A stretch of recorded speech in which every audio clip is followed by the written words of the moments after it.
Siguiendo con las enseñanzas de por qué debemos amar, bendecir y alabar el nombre de María Santísima, acuérdate hermano que estamos en sanidad interior. Te recuerdas que hemos hecho una lista, la hemos quemado, ya le hemos entregado a nuestro Señor Jesucristo. En el capítulo anterior hemos orado por nuestro pasado y yo quisiera preguntarte otra vez, ¿cómo te sientes ahora? ¿Cómo vas sintiendo ese dolor de tus heridas y los traumas? ¿Será que han desaparecido? Pero puede ser que no estés seguro del todo. Si fuese así, hermano, te recuerdas que no digas que todo está bien, porque solo la verdad es la que nos hace libres. Pide que Cristo te vaya mostrando si hay algo que todavía está reprimido dentro de ti. Hermano, tú has sido sanado. Recuerda que hemos dicho en base a lo que tú te has abierto, en base a tu sinceridad, en base a que tú hayas hecho concienzudamente todas las oraciones, hermano. Entonces, eso es necesario. Ese hombre viejo es necesario que vaya eh, componiendo sus hábitos. Recuerda, hermano, que hay hábitos al pensar que nosotros hemos ido aprendiendo, ese hombre viejo, esa forma heredada de nuestros padres y esas heridas nos hicieron a nosotros ir pensando de una manera determinada. ¿Te recuerdas que empezamos, que vimos el texto de Romanos 12, 1 y 2, en donde tenemos que, la palabra nos dice que tenemos que renovar nuestra forma de pensar y nos dan el ejemplo de Filipenses 4:8, hermano? Acuérdate que dice que tenemos que pensar en todo lo verdadero, todo lo honesto, todo lo justo, todo lo puro, todo lo amable, todo lo que es de buen nombre. Si hay virtud alguna, si hay algo digno de alabanza, nos dice Filipenses, en eso es lo que nosotros tenemos que estar pensando, hermanos. De lo contrario, nosotros vamos a estar volviendo una y otra vez, porque esos hábitos que aprendimos necesitamos nosotros cambiarlos, hermano. ¿Te recuerdas que también teníamos que aprender a vivir con el dolor y las ansiedades de todos los días? E hicimos oraciones de cómo teníamos que entregarle. Nosotros ya habíamos orado en cuanto a todo aquello que nos dolía, pero ¿qué tal que alguien te haga algo mañana? Hicimos en los ejercicios pasados que nos causara dolor nuevamente. ¿Qué íbamos a hacer en estos casos? Ya no por el pasado, sino por lo que todos los días nos puede ir sucediendo. Cada creyente, cada cristiano, cada católico debe realizar un proceso de autosanidad interior cada día. No hay que negar el hecho de que nosotros no podemos cargar lo que fulana de tal nos hizo a nosotros. No hay que tratar de olvidarlo, hay que recordar la escena y todo lo que nosotros sentimos. Eso es lo que tenemos que entregarle a nuestro Señor Jesucristo. Tal vez ya no puedas recordarlo todo. Entonces, te recuerdas que teníamos que pedirle a nuestro Padre que nos trayera la memoria y para decir la verdad y entregarle al Señor Jesucristo lo que sentíamos, el enojo, el dolor, y decirle a Jesucristo que nosotros no podíamos soportarlo y que Él entrara en esa escena, que Jesucristo entrara y echarlo sobre Él para que Él lo cargara en un bulto en la cruz del Calvario y que lo llevara. Y entonces, y con cada persona que nos iba haciendo eso y que nos acercábamos a Él para que nos llenara de su amor y perdón, y que con ese amor y perdón nosotros teníamos que ir entregándoselo ahí. Entonces, el día de hoy, vamos a echar nuestras ansiedades sobre Cristo. Apunta, hermano, apunta. El tema de hoy es echar todas nuestras ansiedades sobre Cristo Jesús. La palabra, hermano, hoy vamos a leer un texto que está en la primera de San Pedro, capítulo 5, versículo 7. Primera de Pedro, capítulo 5, versículo 7. Saca tu cuaderno, hermano, saca tu cuaderno, saca tu Biblia, hermano, porque estamos en sanación interior. Acuérdate, hermano, que sanidad interior es un proceso mediante el cual nosotros traemos nuestro pasado a Jesucristo para que Él entre en esas escenas que a través del Espíritu Santo estaban grabadas en el inconsciente y nosotros ya conscientemente se las vamos entregando a nuestro Señor. Espero que tú lo hayas hecho, que hayan cambios en tu vida, hermano. Ya a esta hora ya deben de haber cambios y si no, pues vuelve a repasar los audios otra vez. Acércate a los sacramentos, acércate a la oración, llénate de gracia, hermano. No basta solamente con hacer oraciones, es necesario que nosotros tengamos una relación personal con el Señor, pero no se te olvide que nosotros formamos un pueblo, el nuevo pueblo de Dios, que es la iglesia. No vamos solitos, sino que estamos ahí y nos ha dejado la iglesia, el cuerpo de Cristo, que nos va alimentando, sobre todo con los sacramentos, que son los medios directos más importantes en donde adquirimos la gracia y y que también si estamos en gracia y hacemos buenas obras, también nos vamos llenando de las gracias que necesitamos para ejercitarnos en ellas, con María Santísima y además con la oración, los diferentes tipos de oración que hay. Y si somos devotos al Sagrado Corazón de Jesús, pues vamos a tener más armas todavía. Entonces, en la primera de Pedro, capítulo 5, versículo 7, dice así: depositen en Él todas sus inquietudes, ya que Él se ocupa de ustedes. Sean sobrios y estén siempre alerta, porque su enemigo, el demonio, ronda como un león rugiente, buscando a quien devorar. Palabra de Dios. Te alabamos, Señor.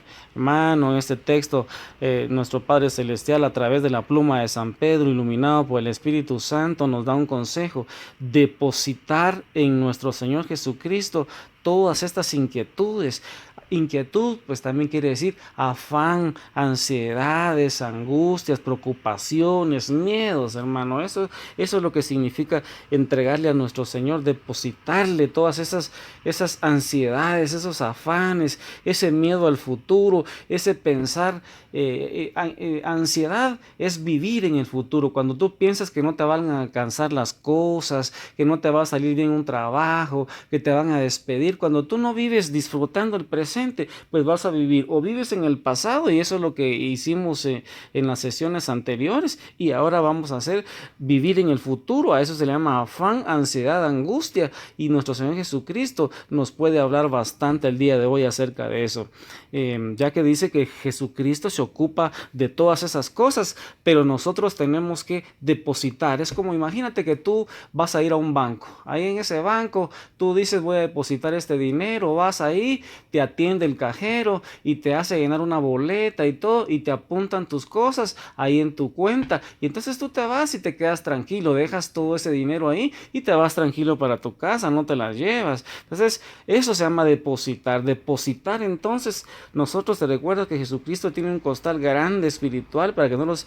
depositemos ahí las cosas, y entonces eso es bien importante. Entonces yo quisiera hoy compartir contigo un poquito la experiencia a través de estos 23 años. Quisiera que con un texto que está en San Mateo, capítulo 6, versículo 25. Capítulo 6, versículo 25. Aquí te quisiera ir enseñando yo parte de mi testimonio de vida que te puede ayudar a ti para que tú no pases en el desierto que yo pasé, ya que fue difícil y no habían personas que me orientaran a mí. Esa es una de las razones por las cuales yo quisiera compartir contigo, para que si tú estás pasando algo parecido, no te desesperes y aprendas a depositar todas esas cargas, todas esas ansiedades. Si el día de hoy con este tema no lo termináramos, va a haber una parte 2 que es importante, porque esto es necesario ir haciéndolo para ir sanando interiormente. Entonces, San Mateo capítulo 6, versículo 25 en adelante dice: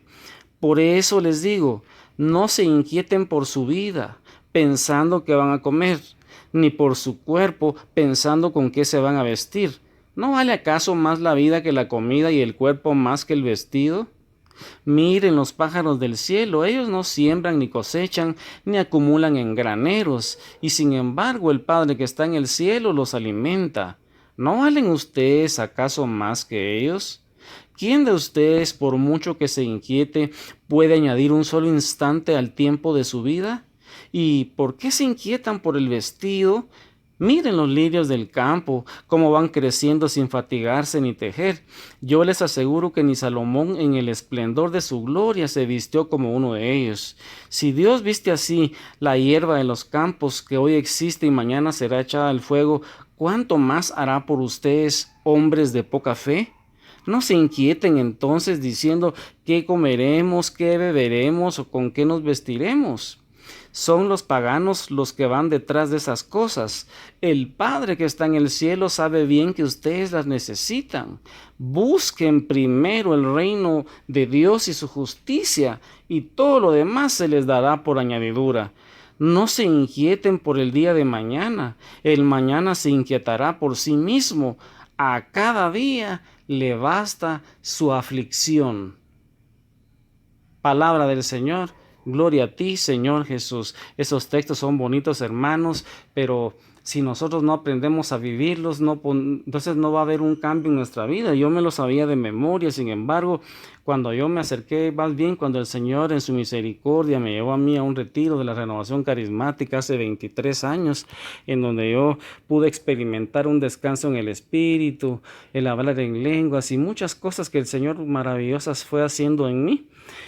Posteriormente a ello, hermano, como a los primeros meses por ahí, yo perdí el trabajo. Me enfermé de muchas enfermedades, padecía mucho del colon, vivía con reflujo, con estreñimiento, con hemorroides, con muchas enfermedades y yo mientras más me acercaba al Señor, yo los lunes iba al equipo primario, los martes le daba un curso a algunas personas que asistían ahí, los miércoles iba yo a la capacitación de los coordinadores, yo era coordinador de la comunidad, los días jueves nos reuníamos nosotros en comunidad. A veces los viernes descansamos y a veces tenía yo que ir a ser de primer evangelizador y nos tocaba que ir sábado y domingo, o sea que prácticamente casi todos los días yo me dedicaba a las cosas del Señor y así tardé muchos años, como 7, 8 años y el asunto en la clínica no caminaba, los ingresos no estaban bien, mi esposa era la que trabajaba y era casi la que mantenía las cosas, nosotros teníamos a los niños en colegios y mi suegra nos fue ayudando, entonces era bien difícil, bien complicado entender esos textos donde el Señor nos decía a nosotros no se inquieten por nada, cada día trae su propio afán, la primera de Pedro 5:7 donde dice depositen en Él todas sus preocupaciones porque Él tiene cuidado de ustedes, pero yo no sentía ese auxilio, yo no sentía que el Señor en su misericordia, yo no entendía esas cosas y vivía afanado, vivía angustiado, vivía preocupado, pensaba que las cosas no salían bien, no me salían bien, cada día las cosas se empeoraban y empeoraban, yo más enfermo, más dedicado a las cosas del Señor y no tenía gozo, no tenía paz, no tenía vida abundante y en la iglesia desafortunadamente no hay personas que lo van orientando a uno, a veces no hay mucho crecimiento espiritual, a veces solo de trabajo se trata y entonces por eso es que me atrevo a contarte así brevemente esta historia. Y como a los 3, 4, 5 años más o menos de estar ahí, el Señor me saca un texto, hermano, saca tu Biblia, saca tu cuaderno, anota un texto que está en un libro que está en el Antiguo Testamento que se llama Siráside o Eclesiástico. Siráside o Eclesiástico, capítulo 2, versículo 1. Yo estaba afanado, angustiado, preocupado y entonces el Señor me dice a mí, hijo, si te decides a servir al Señor, prepara tu alma para la prueba.